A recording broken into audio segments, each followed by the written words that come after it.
So in today's video, I want to talk about a branded campaign within Google Ads, some thoughts, some ideas, but also how you could potentially use this as a strategy for your Google Ads.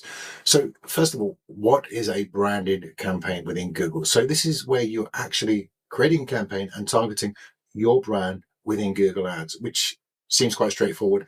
But then the next question you're probably thinking is, well, why would I want to target my own brand in Google Ads? Why would I want to pay Google more money? Surely, and this is what I get asked a lot, is surely that brand, my brand name, would come to me anyway. Well, the answer is no, not necessarily. So I want to paint the picture. I want to give you two scenarios in which this is not actually true. And we see this time and time again within Google Ads. So the first is that competitors, especially if you're a brand that is an established business, so people know that you're established within your certain niche, whether it be e-commerce or lead generation. So competitors can run competitor campaigns against you. So by them doing that, it means that if somebody searches for your brand, and you can try this today, go into an incognito window, search your brand, and just make sure that you show in the sponsored link. If you're finding that competitors are showing above you and potentially stealing your customers, then they may have a competitor campaign running against your particular brand. Like I said, especially if you're a market leader within your industry. So go into our incognito window, search your brand and see if your competitor shows above you or if you are showing in the number one spot. So this is called a competitor campaign. And this is quite an aggressive thing that we can do. And yes, it happens all the time. Surely Google can't allow this. Well, they do, and you can do it as well. So it's called a competitor campaign. Now, the upsides and the downsides. First of all, if you're on the defensive, if you're the brand who actually wants to run a brand campaign, then obviously you're going to have a good quality score. So you're probably going to have a 9 or 10 out of 10 for your quality score. And obviously your ad relevancy is going to be very, very high because Google's going to look at your landing page, your website, obviously see it's your brand. So what that means for you as an advertiser is it's going to be a lot cheaper. So the cost per click is going to be a lot less, as opposed to if you were the competitor and they were targeting your brand, they're going to pay a lot more money for that competitor campaign. Now, if you are not running ads, then obviously then it's open season on your brand. They can actually run competitor campaigns and their brand can be seen above yours. Or if you're not targeting brand, like I just mentioned, then potentially they're going to be seen above you. So by running this, it's almost like a defensive strategy, but it's actually you being proactive within Google. So it's understanding the strategies around Google. And the second reason, which may not be so obvious, but we see this time and time again, is if competitors, and this potentially could be happening to you as well, if you're running a PMAX campaign in which you're showing across all of Google, a PMAX campaign will look for the lowest hanging fruit, which means that it might actually be targeting other brands within your particular niche. So again, by running a defensive strategy, having a brand campaign, you're defending not only your competitors, but also Google's PMAX, which initially will go for the lowest hanging fruit, which potentially could be other brands. It could be your brand that they're targeting. The company who are running the PMAX might not even know they're doing it, but the PMAX campaigns will do this automatically. They'll look for other brands within the niche. So like I said, stay on defensive, make sure you've got these strategies in place. Now I want to run through some further points around the branding campaigns. So let's talk about some strategies around using brand campaigns. The first thing that I would use is add the brand as a negative keyword to our campaigns. So if we've got a number of campaigns, we need to make sure that we're adding negatives as the brand name to the other campaign. So as an example, if we've got the brand campaign running and then we've got a search campaign running, we would add the brand as a negative to the search campaign. Why are we doing this? Because we want to drive the traffic to the brand campaign. And the only way we can do that if we've got multiple campaigns is by adding the negative in the other campaigns. So we want to make sure that the data that we're getting to the brand is as pure as possible. Little added bonus, if you're running a PMAX campaign, we want to be adding the brand as an exclusion to the PMAX campaign. So again, all we're doing is funneling the traffic to the right place. And we do this through negatives and exclusions within Google Ads. So add your exclusion to the PMAX campaign, to the other search. If you've got 2, 3, 4 search running, make sure you're adding negatives for the brand name to make sure you're funneling the traffic to the right place. And that way you can make better decisions based on the data that is coming through. Budgets. So with budgets, we want to be running about 10% of the budget for the overall structure of the campaign. So for the branded campaigns, I like to use around 10%. If you want to go slightly higher, slightly lower, again, that's your preference, but 10% is the kind of sweet spot that I like to use for a branded campaign. When we're adding in the branded term, so again, we spoke about Nike, I would add Nike in as exact.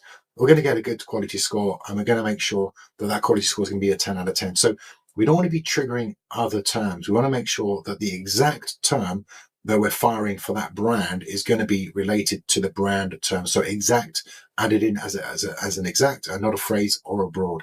We still need to do the search terms audit to see what other terms are firing, but also by adding the term in as exact, you're taking preference over PMAX campaign. So we're making sure that the term is staying within the branded campaign that we're running. So make sure you add it in as exact, which again, is just giving you the purest or the closest variant to what's actually triggering. But we still need to do the search terms audit report on a weekly basis to make sure, see what other terms are firing and potentially making sure that we're staying on track. It's going to be a lot less because branding campaigns are very, very kind of focused, but you're still going to get some variance within a Google Ads campaign for a branded campaign that we're running. So the next section I would focus on would be ad copy within our Google Ads branded campaign. So headlines and descriptions. So what I would do with the first headline, I would pin the brand to position 1, because when people are searching for us, they're going to be seeing our brand in position 1. And then the first description, I'd make sure that's focused heavily again on brand.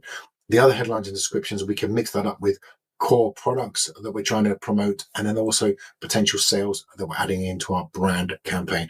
So make sure we're pinning the brand in position 1, and make sure the description, the first description, is very heavily focused on a brand terms based around what we're trying to promote. So the next thing I would focus on will be ad assets within our Google Ads. So for this branded campaign, I would specifically focus on site link extensions, but taking a step back, I also do love to use all the ad assets within Google Ads. So no matter what we're doing, whether it's branded campaigns or other campaigns within Google, we need to make sure we're using all the ad assets to make our our ads as big as possible. So we've got the headlines, descriptions, but remember, we can add in calls, extensions, we can add in site link extensions, structured snippets. There's a lot more that we can do to add into the Google Ads. And why do we do this? Because we want to take up as much real estate. We want to make our ads as big as possible when somebody's seeing. So they're looking at the different products and services, which brings me nicely back to the branding campaign. So if we're running a branding campaign, we want to focus on site link extensions.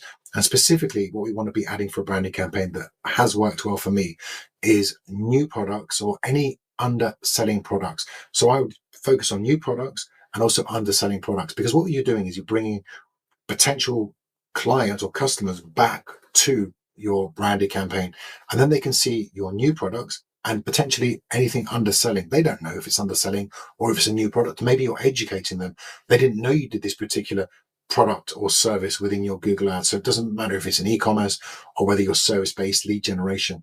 You can again look at promoting different products or services within Google Ads, and using a site link extension for a branding campaign works very, very well. So that's something I highly recommend, as well as using the other ad assets. As I mentioned, you want to make it as big as possible, your ads as big as possible, and it's free. It doesn't cost anything. It just takes an extra 5 or 10 minutes for you as an advertiser to make your ads as big as possible. Why wouldn't you do that? It just makes no sense to me why you wouldn't do that in 2025 to 2026 for your Google Ads. So let's actually jump into a screen share and actually show you how I would structure a campaign based around a branded term. There's only one thing that we need to, or one part we need to focus on. So let's jump into the screen share. So we can see I'm in the settings for this campaign, and we can see we're in the bidding strategy. So I focus on target impression share. Now, there's different ways you can set this up, but this is the best way that I found for a branded campaign that works very, very well. And what we want to do is, from the options we have within Google, we want to be absolute top of the page. We want to be at the top. We want to be aggressive with this branded campaign. And percentage impression share target, we don't want to be doing anything less than 90%. So we want to be at the number 1 spot. And this is how we set it up to get this number 1 position for our branded term. So absolute top of the page. And we want to be absolute impression share 90%, which, if you know anything about impression share, you know 90% is going to be at the top 99% of the time. Maximum CPC, how much we're willing to pay for this branded term. Remember what I said earlier is, if it's a branded term and it's around your brand, then obviously you're going to have a high quality score and ad relevancy, because it's going to go back to your brand for your landing page or website. So you're going to pay less than what your competitors are going to do. So what you want to do is look at your ads, look at your average cost per click.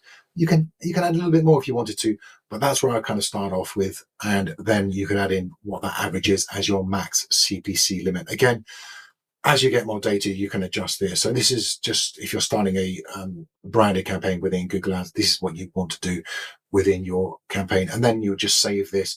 And that's how you would set up. That would be the difference between a branded campaign. And again, I've told you all the other stuff between the adding headlines in, making sure it's a branded term, pinning those positions, site linking extensions, adding those in. And then how you would focus on the structure of the campaign for a branded campaign. So if you like this content, then obviously let me know. I'm going to be posting on a weekly basis, but obviously I'm posting this as Black Friday. If you want me to, one of the promotions that I'm doing at the moment, if you want me to look at your Google Ads, I love looking at other people's Google Ads just to potentially show you ways that you can improve or get better results. A lot of the time it's just understanding what we're doing. And the more audits I do on a weekly basis, the more I'm seeing that a lot of Google advertisers need to have some structure based on what they're doing. And this type of thing explains what I'm trying to do, is give you some structure around some key insights that are working right now. Be very careful that you're not looking at YouTube videos from 12, 15 months ago. Make sure they're relevant, because Google is changing at such a rate that we need to be up to date. And again, Meta's the same. So make sure you're staying up to date. If you want me to look at your ads, I'd love to. Fill out the form below. Let's jump onto a call and I can look at your Google ads. And if you want me to run your ads, then again, it's something that we provide. We have over 10 years of experience in running Google ads.